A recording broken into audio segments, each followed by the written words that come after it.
Whew, I am hot again. It's the lights, maybe. No, That's it's what not. It's the hormones. that's not the hormones. It's the lights. Woo. Keep telling yourself that. For Well, the next for the next 10 years, keep telling yourself that. listen, I'm going to need you to stop, reminding me of my age. But welcome to our listeners. It is our favorite day. Our favorite day. I know our listeners can't listen. It can't see me, but I'm fanning. I'm fanning myself. She's been fanning since I'm I, last episode. I'm in. According to Jessica, there's something else alternative, except for the fact that the room is warm. I may be a little bitter about that, but we're gonna move on. But we We'll are do another episode on on symptoms, signs hormones. and symptoms of I think we where already did that. Didn't we do that already? looks like your perimenopause brain may have forgotten about it, but And yes, we maybe it's have. not Perry anymore. Maybe we've crossed the border, Maybe crossed the bridge, the rainbow bridge they call it. Anyway, well, last week we called, I think we called it confessions, or we were confessing about our money problems, and not let's not go with problems. Let's just say our okay, situations we and talked about opportunities. scarcity. We talked about maybe there's a bag that was purchased that may have not been in the budget. I mean, I'm not sure. We talked about a lot of things, but that was actually leading up to a really exciting conversation that we're going to have. Yeah, I'd like to be clear. It wasn't that the bag wasn't in the budget. It was that I don't keep a budget so that the bag is always an opportunity. Reframe. Okay. I mean, and this is the problem because we keep reframing the challenge. But we are super excited to have Chelsea Ransom-Cooper with us. Chelsea is the co-founder and chief financial planning officer at Zenith Wealth Partners, a minority-owned firm on a mission, and I love this mission, to generate $1 billion in wealth for women and people of color. She's helping first generation wealth builders take confident steps toward financial freedom while cultivating that next generation of diverse financial planners, which I am absolutely so excited about and so grateful to have found her. And we'll say how we will say how we met Chelsea in the episode. But Chelsea's expertise has been featured in CNBC, NPR, Market Watch, Wall Street, and she has been recognized by Investment News as 40 under 40. So she's not warm. So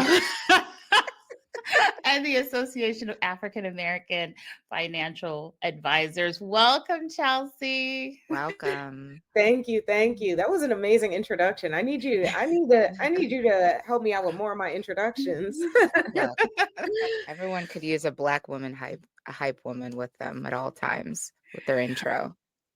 Well, Absolutely. we're so excited to have you. I mean, you can say a little bit about yourself, but how about it's funny because we joked in last week's episode that we met you on the at the Backdoor Donuts in Martha's Vineyard, randomly talking about random stuff, and the rest is history. I think I've now referred you to everyone I know, and I'm planning. I think Jessica and I will speak for Jessica. We might be scheduling a meeting. Yeah. And it's so funny because I feel like when you're on these trips and you don't necessarily know who you're going to meet or the connections you're going to make. And so funny, as we were just in line for Backdoor Donuts and I was eavesdropping on your conversation and I heard it because you were talking about giving and how people can be more thoughtful around it and understand how they could have a strategy. And I was like, I'm thinking about this for one of my clients. And I sat there for a second and I was like, do I jump in? Is she going to be like, dang, this girl is nosy? But I was like, you know what? I'm just going to say, hey, I'm a financial advisor. I actually talked to some clients about this too. And we had a really great conversation from there. We did. And we have had a few conversations. I was like, Jessica, we need to have her on the podcast because, I think the one thing that we have said throughout, I think even the whole season, is that we want to talk about money. Mm-hmm. It's the mystery that we all want to unlock. Yeah, I think we were talking too about, early on we were talking about just kind of I love how you very specifically call out, Chelsea, a focus on first generation wealth building, because and not in just calling it out and destigmatizing it, I think, from the beginning, because I think so many of us don't, the word wealth doesn't resonate with us yet, right? We may be wealthy, whatever, but it doesn't, because that's not what we came from, because that's not what we know.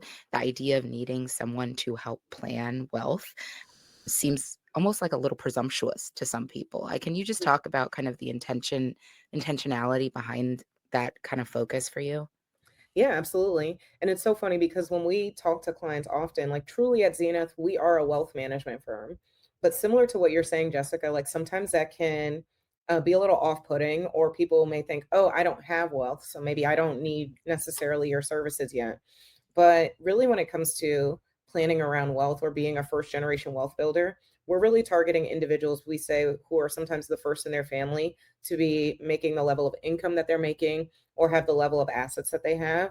And they're really grateful for it, but they don't know what they don't know. Right. And now that they're in this, we say this new tax bracket, how can they Right. make sure that they're making smart decisions so that they can preserve their wealth and then distribute it, hopefully, to their loved ones or the next generation, or just frankly making sure that they're taken care of. So that's why we really focus on those first generation wealth builders, because I think there also can sometimes be that imposter syndrome or sometimes that scarcity mindset, Yeah. right? Where they're Mm. grateful for where they are, but it still feels like they have so much more to go. So helping them understand, give yourself a little bit of grace, be proud of where you are, but let's talk about some of the strategies that we've seen people who are high net worth or ultra high net worth have done, and we can teach you along the way. Yeah. Ugh, That's so, love that. listen. Well, in our episode last week, we talked a little bit about, how we were both raised by CPAs.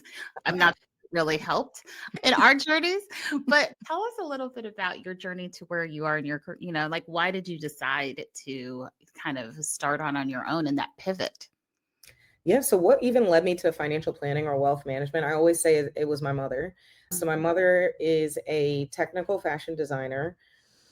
I always say she is the right side of the brain.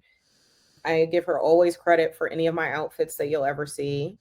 They are always from her. She either helped to design it or picked it out. I will always give her that credit. We But may again, need her information as well, but yes, Wait, another right. Sorry, another that's next week. that's next week. Exactly. But I always say she had that right side of her brain, right? She was very creative, very intuitive. But when it came to money, she made the best decision she could as a single mother. But she didn't necessarily have that thought partner or somebody to really help give her advice. She did have life insurance to make sure that she was protected, but I think over time she realized there's so much more to just understanding your finances besides just having life insurance. So once I graduated college, I studied accounting and finance. I ended up working in Big Four accounting. My mom, but also my friends, started asking me questions about money. And at the time, I was more on the corporate side, but I was like, I'm close enough. Let me see if I can figure this out and see what some options are. And that's where I really learned about this business of being a financial advisor. But I also saw that it's really hard to find an advisor that is solely just providing advice. A lot of them are compensated just by providing insurance, or they say, hey, you need to have 1 million or $2 million to invest with us, and then we'll work with you. And I was like, well, my mom isn't necessarily there, but she could be there if, she had a partner and she got some good advice. And I realized there was actually a gap then in the industry. So who were the people who were there for those first generation wealth builders or for those high income earners like my mom who need thoughtful strategies on how they can actually build their assets and build wealth? And I tried to find firms and I couldn't necessarily find anyone. So that's really when I had that moment where I decided to transition from Big Four accounting into wealth management. So then I ended up working at a high net worth wealth management firm, one of those with a high minimum. But I did that intentionally because I wanted to see how people who didn't look like me were able to build, sustain, and distribute wealth. Because I knew eventually when I wanted to do my own thing, I would have that knowledge and that expertise where I could bring it back to our community. Love that. I love that. Yes. And what did you, I guess,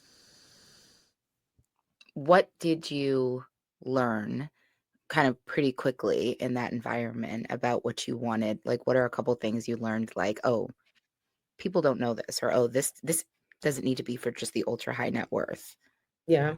Well, I would say I think the most eye-opening thing to me, again, coming from my background, I did not have a lot of people in my family who had significant wealth.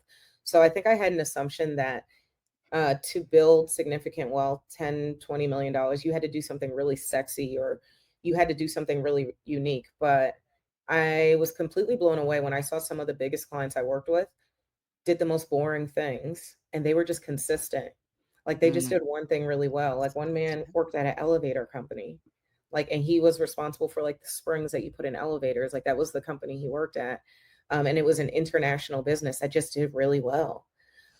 So I think I was taken aback and I had this assumption. I think social media does this often too, where it's like you have to do 10 different things to make Yeah. sure you're building wealth. And what I saw was they just did one thing really, really well. And then once they had that significant wealth, they diversified it and they preserved it. So, in a simpler way, I would say they built wealth through concentration, locking in on that one thing, and then they preserved that wealth through diversifying it through other different streams. So I think that was the biggest eye opener for me, I would say first. And then the second thing is they always made sure that they consistently were putting money into appreciating assets.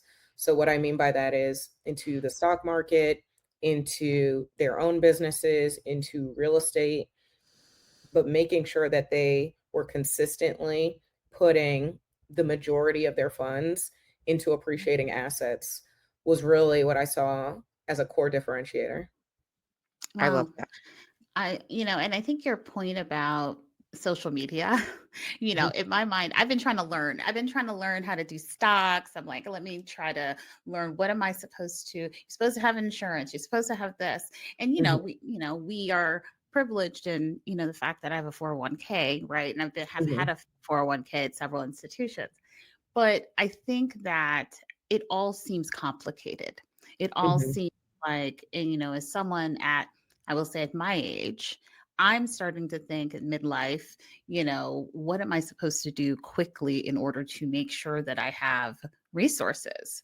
And, I think consistency, you saying that basically just being consistent does the job, but being consistent and putting the majority, you said majority, which was interesting. yeah. That was the key word. The key That word was is a key word. majority because I'm not sure I'm doing majority. I'm not sure Yeah. I'm doing that. Yeah. I Well, when I say majority, I think about there's a very kind of simple cash flow rule called the 50-30-20 rule, right? Where 50% of your money should go to needs like your housing, your utilities, your groceries, any debt minimum payments. Then 30% should go towards wants, and then 20% should go towards saving and investing. What I would say is at a minimum, they're doing 20%, but sometimes they're actually flipping it and it's 30% is going towards saving and investments and 20% is going towards spending. So I think those are the areas where when I say majority, I don't necessarily mean like 51% Right. of their money is going, but I do mean they are doing more than probably the standard individual is doing. And a lot of the time, what I'm seeing is people are doing closer to, 10 to 15%. It can be Yeah. even tough just to get to that 20. So when I see them doing 30% comfortably, like that is also a different mindset and it's a different wealth strategy. That's Yeah. such a I think that consistency and even the basic kind of framework that you just laid out is so helpful for people who are feeling like Tanya was just explaining, like all the things, what do I do? And I think you're right too on the social media piece, like this grind culture, hustle culture, where people are focused more on like, how do I bring in all this stuff and do all these things versus like find one place you're consistent. Like use that energy on where you're putting the money out, right? Mhm, Versus like, how am I bringing all this stuff in? And look, let me just like preface this by saying like I understand that it is not something that everybody can do. So I'm a W2 lady, so it's a little different for me than if you have, five or six different like, ways that money's coming in and that's the way that you can get by. But I think that consistency and that framework is like such a good starting point for people of just like start somewhere, start here, and like focus. Yeah, absolutely. When you started in your career and kind of where we are now, and just talking about where the world is now economically, and I think just culturally, what have you seen changing over the past, since you've been in this space, and for women in particular, I think? Yeah, so my first year as an advisor was 2016. So I always say I only know chaos as an advisor. Like, You the do. majority of my years being an advisor has been chaotic, whether it's going the economy, the administration. So I feel like I've now learned how to succeed and help clients succeed in this chaos as well. But it has evolved quite a bit. The common thing that I talk to people about is there's Wall Street and then there's Main Street, right? So Wall Street right now, even the market right now, as of today, October 7th, it's up roughly 16% on the year. But we can talk about, there's the National Guard, there's all these different things that are happening within the country where it feels very tumultuous, but the market is doing better than ever. We're reaching all-time highs. So I think it's really important, especially for us and for women, to know there will be a disconnect between what is Mm. happening like Mm. in our day-to-day lives, but also what's happening in the market. And even though we are feeling a lot of uncomfortableness in our day-to-day lives, we can't miss out on opportunities for growth and appreciation by not investing in the market. I mean, typically when we look at just overall the US stock market, we expect a 10 to 12% annual rate of return. The fact that we're already at roughly like 16%, this is a very good year, but it doesn't feel like it. I talk to clients often and like, this does not feel like a good year at all, but the market is showing something different. So I think it's important for us to know like we still need to participate even when it is uncomfortable. But because if we miss out on that, that's where we're putting ourselves in positions where we have to work longer because we didn't save and we didn't invest enough in the market to make sure that we were prepared for retirement too. So I see a lot of women, we are phenomenal savers. Like that is a given, but trying to help people become more comfortable with putting money into the stock market or into other assets so that they can grow even when it's uncomfortable with what's going on Main Street in our economy. Yeah. Wow. Mm. Whew. It's That's a it's word. It's a that is a word. word right I there mean, Tanya, because the folk. Yeah. I said to you the other day, I texted in our group chain, I was like, girl, I just logged into Fidelity. Like, what the hell's been going on? And Right. but you're right, Right. it's that cognitive dissonance where I was like, what? I felt like the world, most days I'm like, the world is ending. Right. And then suddenly I look at my retirement account, I'm like, In I some guess not. right, it's Wall Street is doing well, but Main Street may be on maybe arrested. I mean, I Right. Maybe in will say cuffs. maybe in cuffs, but get those, put that money in Wall Street. Yeah. It's funny because as we're thinking about, women in midlife and particularly women of color, Mhm. what are some things that we should be prioritizing? Like, what are those, 3 or 4 things that we should be doing? Sounds like we need to be making sure that we're participating in Wall Street, but what are some other things? Yeah, so I think it's important to understand, just see where you are in regard to your saving and investing strategy when it comes to retirement. And I always say retirement has had a interesting situation here in the US because if we think back to when Social Security was created, right? It was created mainly because there was an assumption that people would work all the way until they died. And then as that started Mm. to shift, the country realized, okay, we need to start setting people up so when they don't necessarily want to work or if they can't work, they have something to lean on. So then that was really constructed. But then after that, people started to have these private pensions. And then that was a setup where, you were fine with retirement as long as you had your private pension, you had Social Right. Security, you were fine. But it wasn't until I would say like the early 1980s where this concept of, well, you should save for your own retirement started to come to be. So that's when the 401k was created. And then it wasn't until like the late 90s that even the Roth IRA was created. So I say all that to say, it's not necessarily a surprise that people are still trying to figure out how I can save for retirement because these are still fairly new concepts that like we need to take care of our own retirement and we're not paying into pensions or social security which will be sufficient for retirement. So I think it's really important to make sure that we are putting enough money away for retirement and understanding what enough is. So I know that sometimes like Fidelity has tools like Yeah. calculators for retirement, or even working with an advisor like myself or our firm, we help clients do that. But you need to know what your number is to see how far off you Mm, are so that you can understand, do you need to maybe do catch up contributions, especially if you're over 50, or you can put a little bit more into your 401k, into your IRAs, and you can take advantage of that. But it's important to know that even if you are behind, not to just settle with it, and assume it's too late, but to make sure that you're proactive in understanding what that number is so you could see how much further you need to go. So I think that would be the first piece. And then the second one I would say is when quick you're question. How do you figure out that number? How do you figure out that number? You're like, is there, I mean, I know there's calculations, but for people who yeah. don't have Fidelity, how do you figure that out?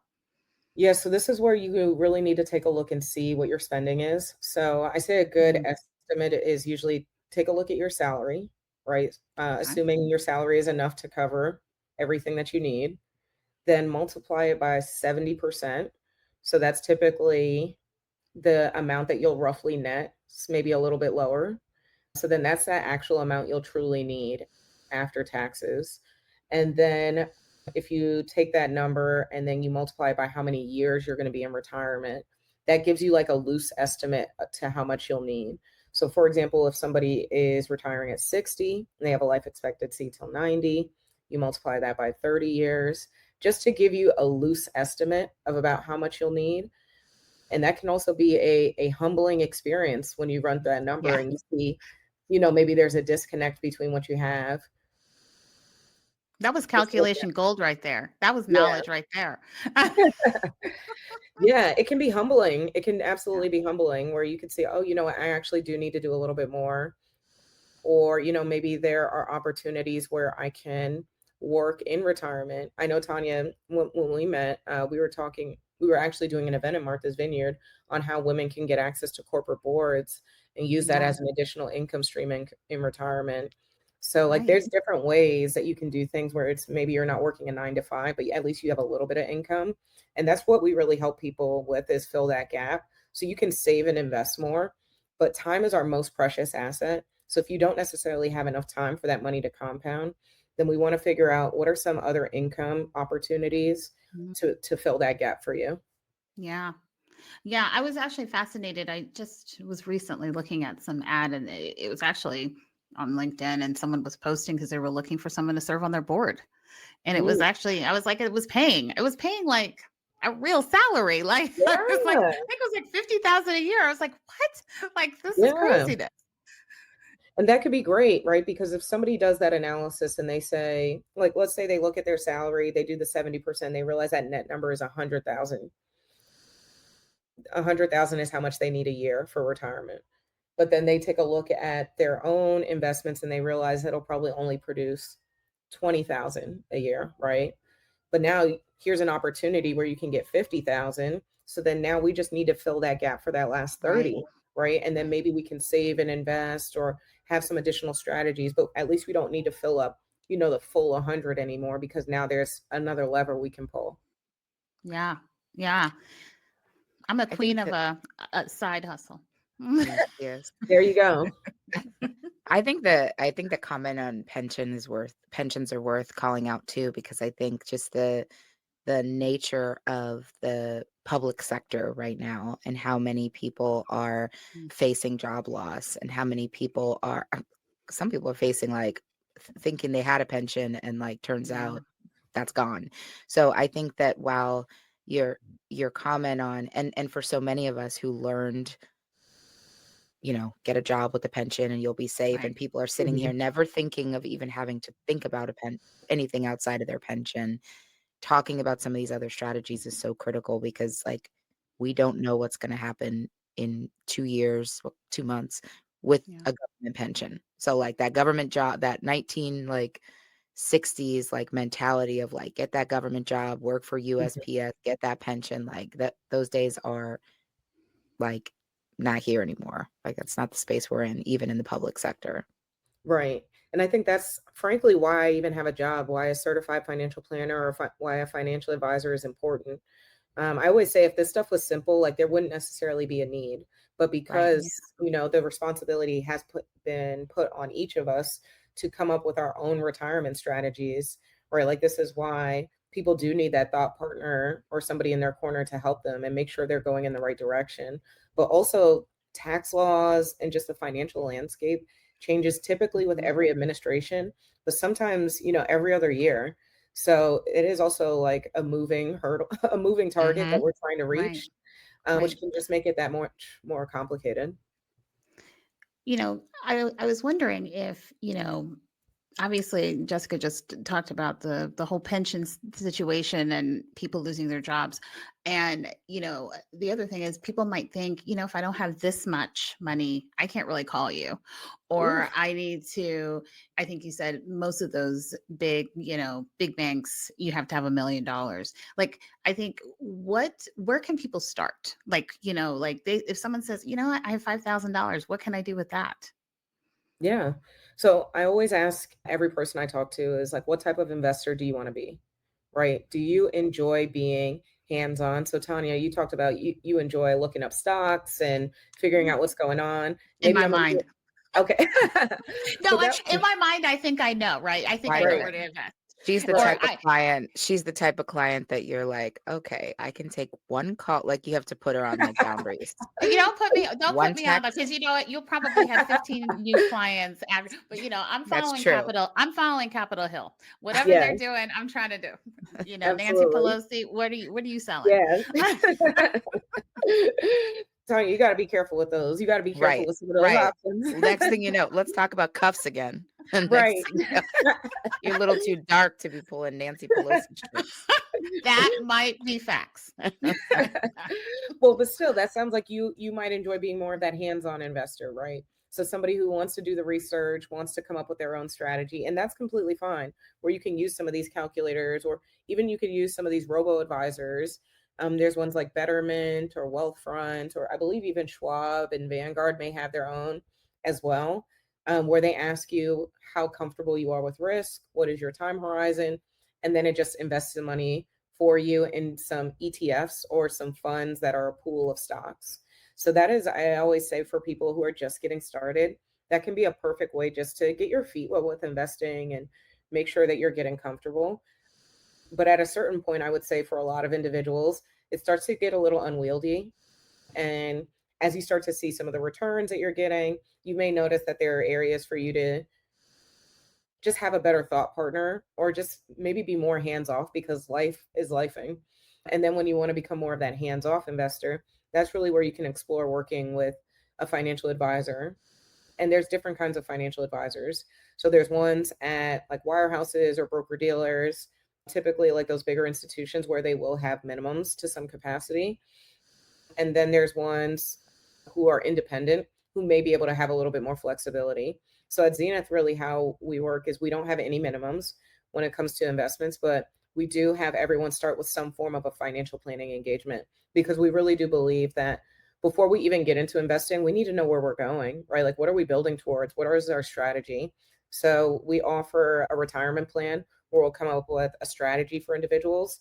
And then we have more of a comprehensive wealth planning where we're working together and we're having 3 to 4 meetings a year just to make sure things are going well, holding people accountable, and help implementing the plan. Because as we know, like a plan is great, but sometimes a month later things change and now the plan isn't even relevant anymore. So that's Yeah. really where that long-term planning can be helpful there. And instead of, we have the flexibility to take it as a percentage of the assets that we manage. So typically most investment advisors will charge anywhere from 1 to 1.25% of the assets that they manage. But then for individuals who maybe want to manage their assets on their own, or maybe their assets are mainly in their 401k at work, then we just offer a financial planning fee where they can just pay the financial planning fee. So we really try to meet people where they are, I depending love on the that. type of financial advice they're looking for. Yeah, I love that. And now your firm kind of nuts to bolts. You do taxes, and then you're also I think you do tax advising in some ways. We do. And Yep. and then you also do wills and estate planning. Exactly. I think for myself as in LGBTQIA, there's a lot of conversations around making sure you have a will and estate in place because protections might be removed. So, talk a little bit about that part of the business that you do. Yeah. So what really led us to these partnerships? So Tanya, you're spot on. We have a partnership with a tax advisory firm and then also a national estate planning firm. And the reason why we did this is in the past we used to refer out to other individuals, and we still do from time to time, but we realized that as the advisor, we can really help with the accountability and to make sure people actually get things done.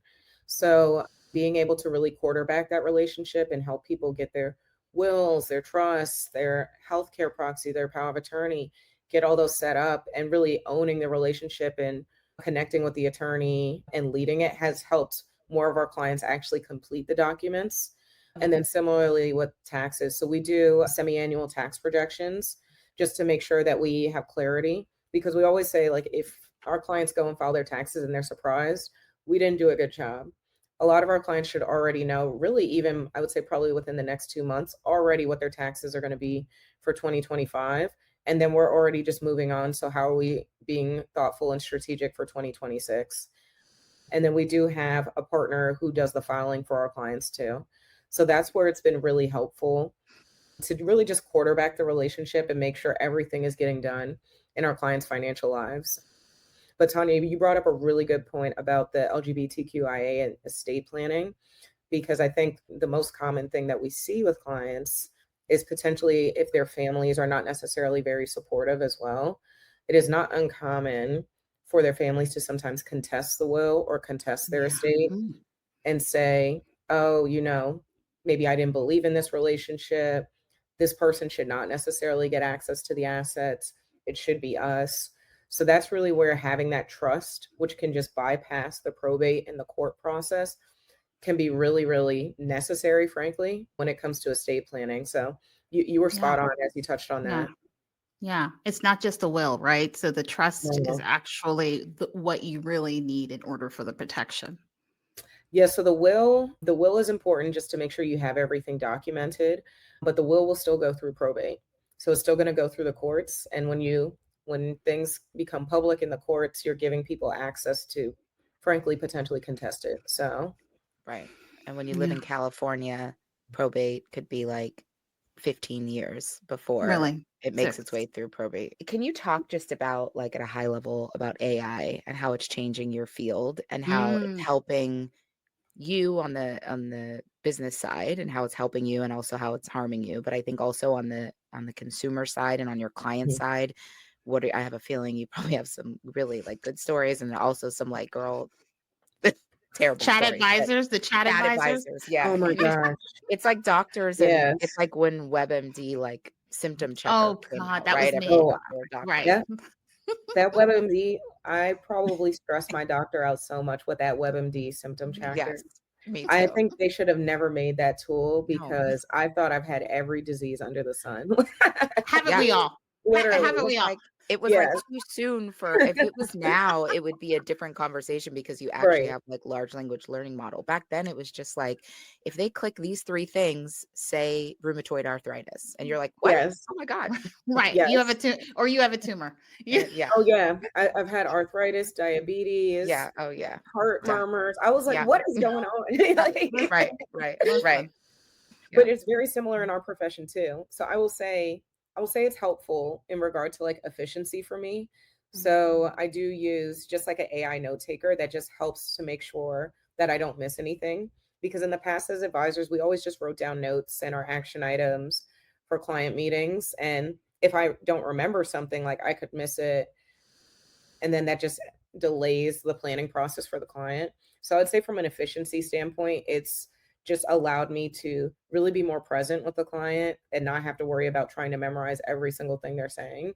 So Yeah. I would say like that's the most helpful. But on the other side, I swear once a week I have somebody who sends me a ChatGPT output and they're like, this is what chat said my financial advisor, and this is what it says I need to do. I even actually had a client before they were not a client when they did this, but They asked for tax help, and they told me they uploaded their tax return to ChatGPT and they sent me the output.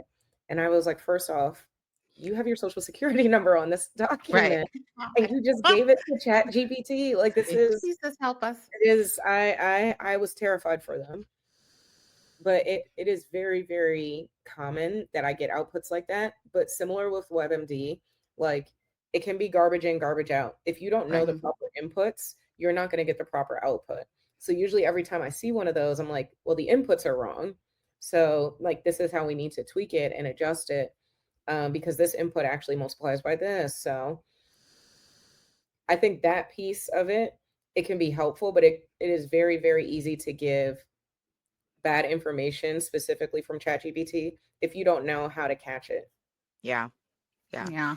So Mm. using chat, like using chat to say, here's what I had this conversation. Here's what I'm doing with my wealth Explain planner. it. And I do this for my doctor too. I say, Mhm. what are the questions I should ask? Like, what are the things I should be thinking about? So instead of asking it to give me answers, Mhm. asking it to what questions, like, or what, here's what my wealth planner said. What things should I be reading more about so that I understand more about this next time? Right. So I think using it to like fuel your intellectual curiosity around something and gain knowledge versus Yeah.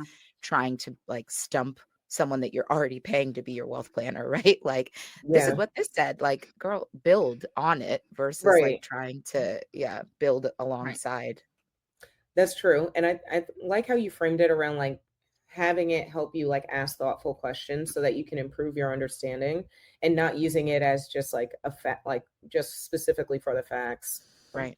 I actually had an estate planning attorney. They put in the top, I think it was the top 30 questions they received from clients around estate planning. And they put it in ChatGPT, they put it in Gemini, they put it in Perplexity, and they put it in Claude. And they said Gemini and ChatGPT were the worst. Gemini only answered half the questions and then just gave up, apparently. It just said, I'm done. It said, Yeah, no, it was like, sorry. I'm done. I'm over the test. And then ChatGPT gave vague answers, but like not direct. And they said Perplexity was pretty close. It got like a 90%. And then I think Claude was like a 92%. So none of them are perfect was like Right. I think was the core area. And like if you don't know what you like what the actual answer should look like. But for me at least, like looking at Perplexity and Claude at least as a starting point, I think is beneficial for, I say, the do-it-yourselfers or people who want to try to at least do a little bit of research on their own. Yeah, I like that. I like that. I keep hearing about this Claude. I guess I need to Claude is pretty try good. it. Really? Okay. Okay. I need to Gemini. Yeah, Gemini. I'm like, what are they doing? But yeah, but I might have to have a conversation with Claude. If you've ever listened, Jessica has a relationship with Chat, Yeah. a very close one, and I she do. appreciates Not a very real close. relationship. Okay. Okay, not a real one. I have, She has I a have husband. No, a husband in so real she's life. not she's not cheating because she's still with Chat, but No, she does utilize. I do, but I'm more of a chat. I'm trying to single-handedly support the emotional intelligence growth of chat. So I'm Oh focused more on Jesus, like my EQ mental. side. You're, I'm not throwing my W-2s and my you're so secure. Your my social epic security number. records into chat. Like, no, please don't put your epic way. But No. going to say on the same line, what are some of the myths, about financial Mm, planning? Like, I mean, listen, first myth, maybe Chat is going to help you figure out mhm. your life. Let's go through Right. that. But, Right. what other myths are really damaging to women, particularly women of color? Yeah, so I think the most damaging, I got a couple, honestly. I think the first one that I always think of is like you cannot save your way, like you cannot save for retirement. Like you fundamentally need to invest, like you need to take Okay. on risk. Like Say that risk, again. Like Say a it loud. absolutely. like a 4% CD is not going to get you where you need to get to. Yes. You cannot Thank you. save your way to retirement. You have to invest for retirement. Yeah, and you're spot on. It's not going to be that 4% CD or even just your savings account at Bank of America or Chase that's getting 0.001%. Right. Like that High is not going yield. to Find do a it. high yield. high yield, but even the high yield won't do it, right? Because we That's true. know that if we're using inflation estimates, on average, things are increasing around 3%, sometimes higher, right? You need to make sure your money is at least doing that. But ideally, you want it to do, double that, if not triple that, so that it can really stand the test of time. So I think that is the biggest thing is you cannot save like we have to take on some level of risk. And I think and making sure, especially I would say for married individuals, to make sure that they are equally as involved in the process as the other partner. I think sometimes there's like that one partner who's like really good with money, and it's like, okay, I'm gonna let them handle it, and then it'll be This fine. got awkward. But it's This got like, awkward real quick. oh, I did not meet. But both parties need to be very involved in the process, and ideally having an advisor that does not make the person who may be less interested feel bad, but can also understand them and help encourage them to feel included in the process, I think is really important because you're building together. Even if the accounts aren't joint, you're still building and trying to go in the same direction. So Yeah. both people do need to be on the same page. Right. And then I guess the last thing I would say, which is a little bit of I would say, yeah, I'm going to go with that one. So long-term care. So long-term care is something, especially when we think about, Mhm. if you need hospice care, or if you're sick and not expected to get better, 3 out of 5 people in the US are expected to need some form of long-term care. And then my grandmother actually needed it. And she was really fortunate that my grandfather he worked in the Air Force. So he had some great options through them. But it's expensive. I mean, it can be Yes. $60,000, $70,000 if you want to have a home aide coming every day. And if you want to stay in your home, and if you don't have enough assets to cover that for at least, 3 to 5 years, then that means your family needs to chip in to try and pay for that stuff. Mm. So I think Okay, I that, just got overwhelmed. Home No, health. I speak didn't on even think that. about that. I No, didn't think speak about on that. that because I think that in so many conversations with people, I just had this conversation this weekend. People plan for and not like people plan for like end of life as if it's the 2 weeks before you die, and Mm. then that where I'm just going to die in my sleep when I'm healthy and nothing's going to happen. It's like In that's the between. way that I think a lot of people step into planning, and I think that a lot of estate planning folks don't have, and I don't mean to throw shade, but I don't think have like the very direct conversations about like what happens in the middle, right? And they may not be trained to have those conversations, right? But family members have to be able to tease out from people like what happens if it, what does to your point, Chelsea, like the 3 to 5 years look like?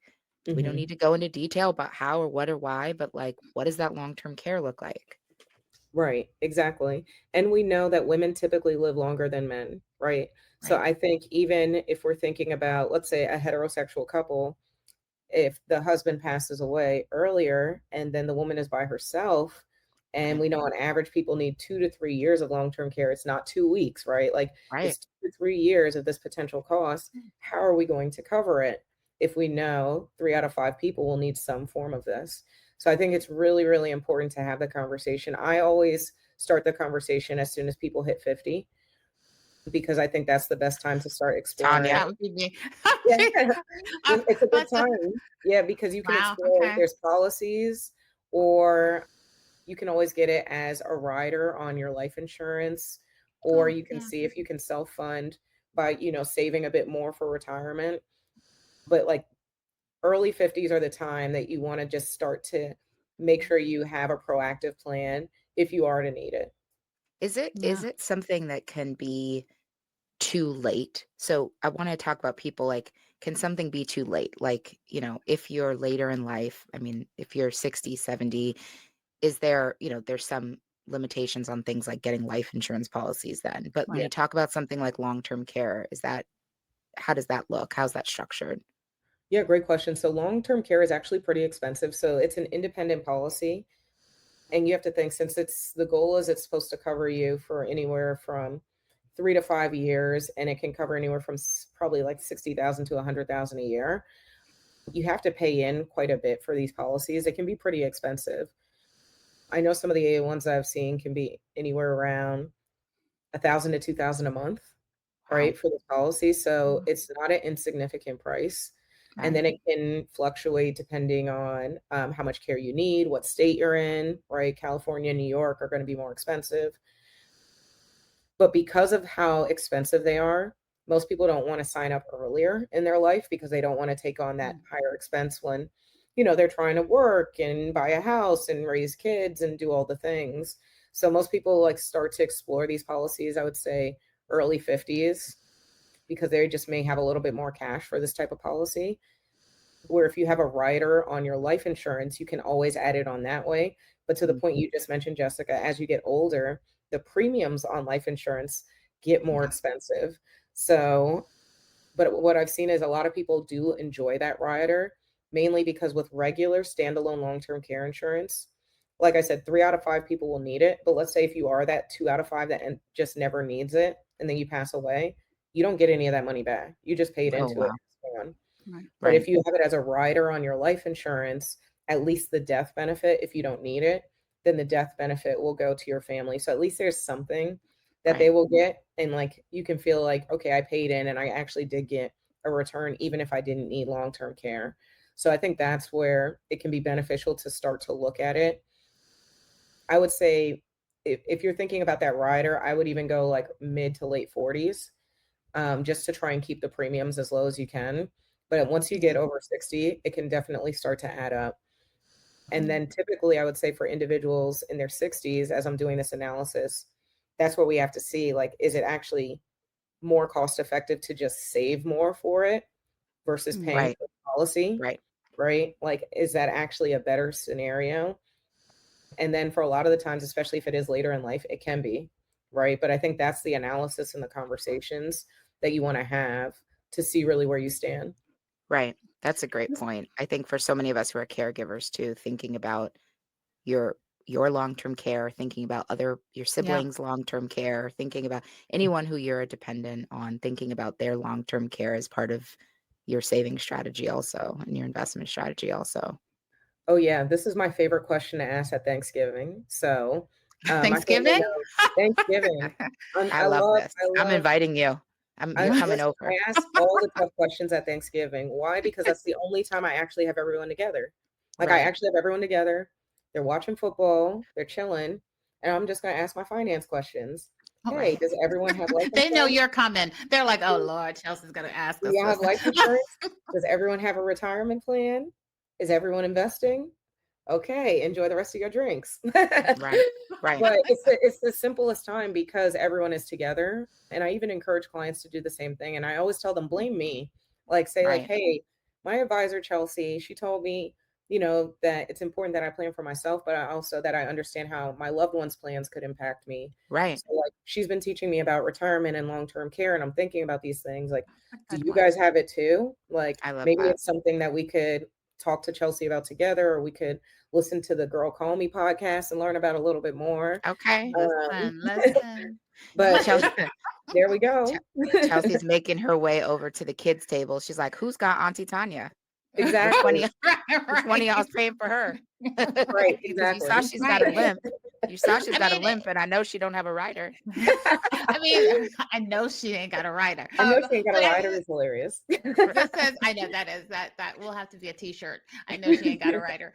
But I mean, this is really important because particularly for older folks, they can be a little bit stubborn, be like, I don't need that. Particularly old Right. Black folks. They're like, I don't, the Lord, it's under my, I mean, I was telling Jessica that my grandmother died. There was a safety deposit box with a key. And her best friend called me and said, go to the safety deposit box. It's in the drawer underneath and literally there was cash, like lots of cash there. But, because she didn't trust. So she wasn't Mhm. thinking about the investment. She wasn't thinking about, because, Jamaicans weren't doing that. Yeah.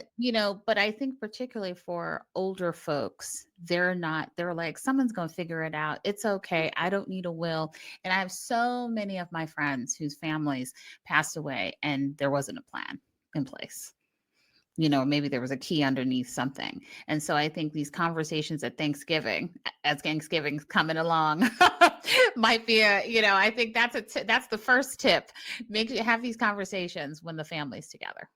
Absolutely. And I always say, because I think you brought up a great point, Tanya, of not necessarily making them feel bad, because especially older family members are going to say, look at this young person going to try and tell me all the things I'm supposed to be doing. Like, I don't know how to handle my finances. But I think if you can position it as like a vulnerable, like coming from a space of vulnerability and saying like, hey, I just learned something new. Like maybe this is something like we could learn together. Like, have you learned about this? Or is there anything in your experience you've done? And give them the opportunity to maybe explain and share and be open and not make them feel bad about it is a way that you can actually get them to like implement and start to even create an estate plan. Yeah. I love that. I love providing tools, because I know we're going to close out some tools for people. You've shared conversation starters, which is fabulous. You shared the 50-30-20, which I think is, I'm about to go pull up my numbers as soon as Are you we going to get out of here. calculate? I think we both will. Jessica and I both will be calculating. Yeah, we'll be Girl, calculating. we have a lot to do.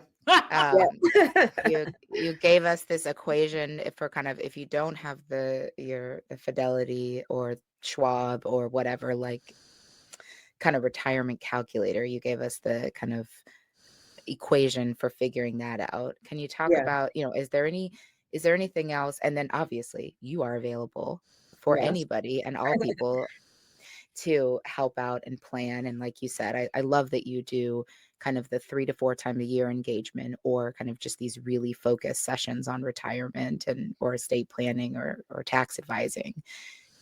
Is there anything else that you feel it's on your spirit, a tool or resource that you feel like folks should know about? Yes. So the last one I would say is Monarch Money is absolutely one of my favorite tools of the year.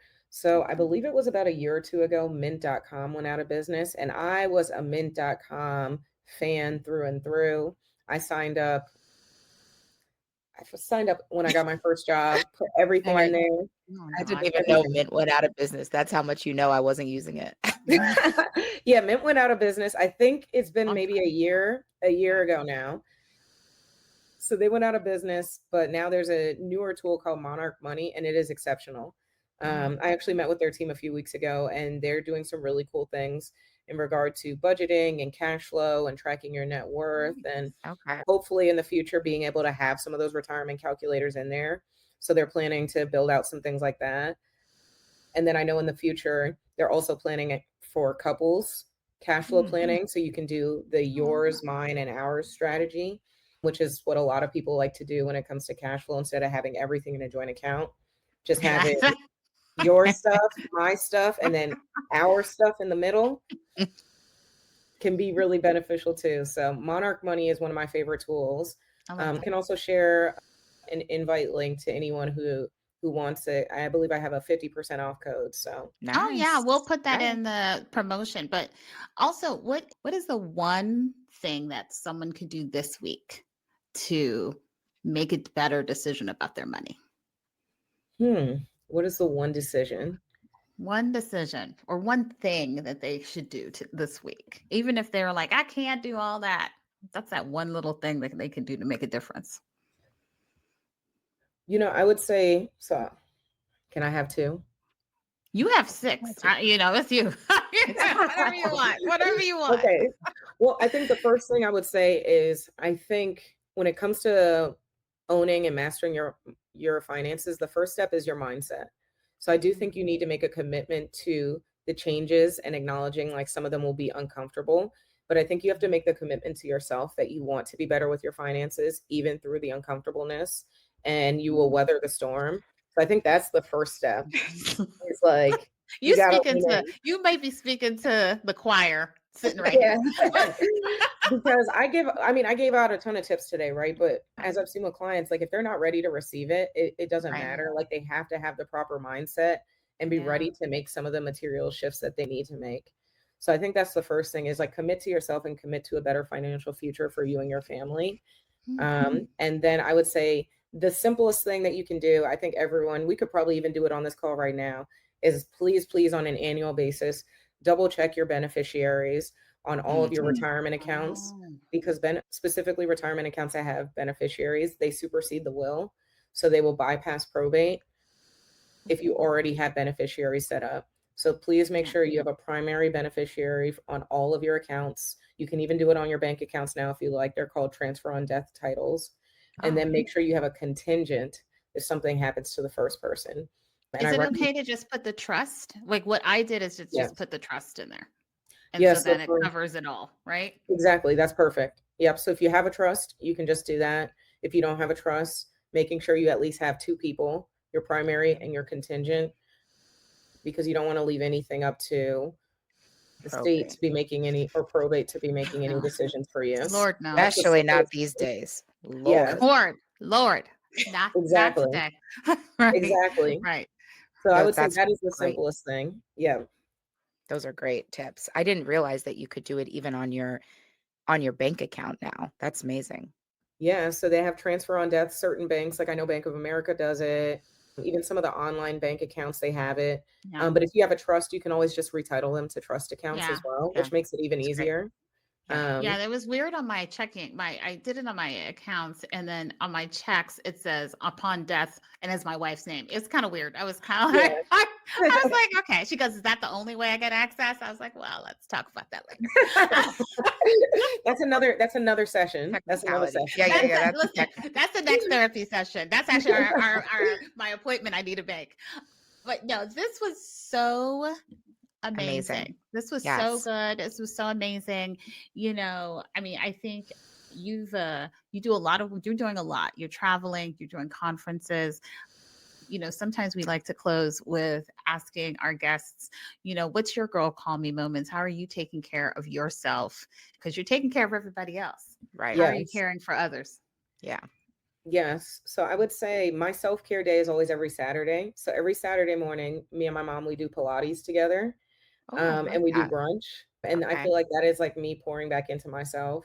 And honestly, she's better than me now, which our Right. instructor gives me a hard time. They're like, your mother is, she's a Russian woman. She yells at me every time. She's like, your mother's better than you. But regardless, like I feel like it grounds me and it centers me just to like spend that time with her. We both really look forward to it. Yeah.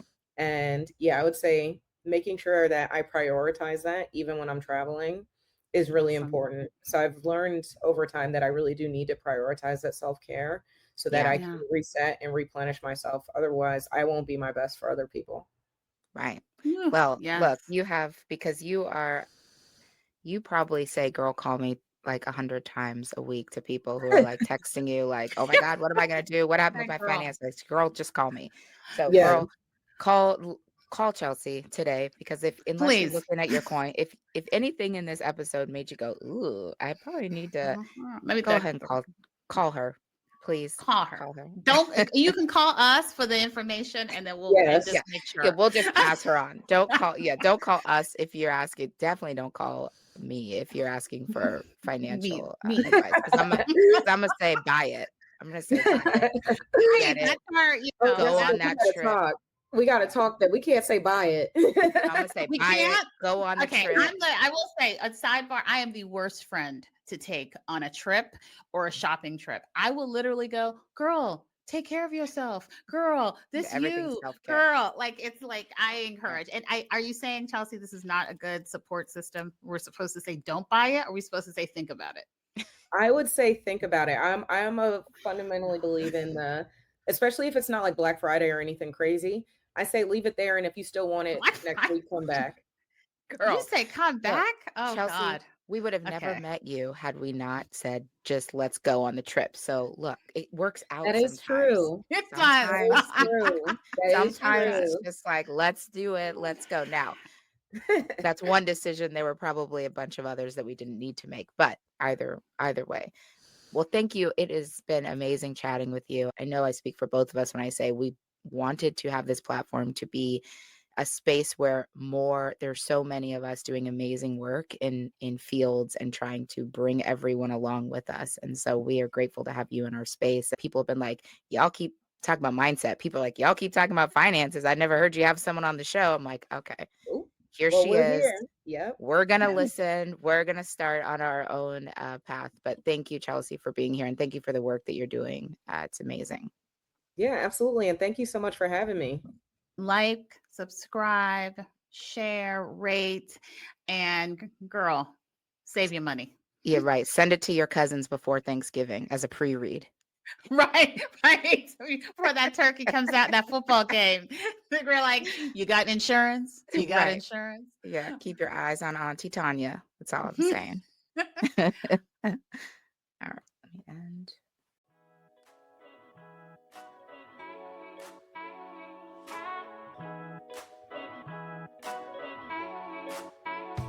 Hey, it's Jessica. Thanks for listening to Girl Call Me. If you have something to add or a story to share, come on over to Instagram or Facebook and join the conversation. Also, make sure you follow and subscribe Girl Call Me. You don't want to miss when we release new episodes. Thanks for listening.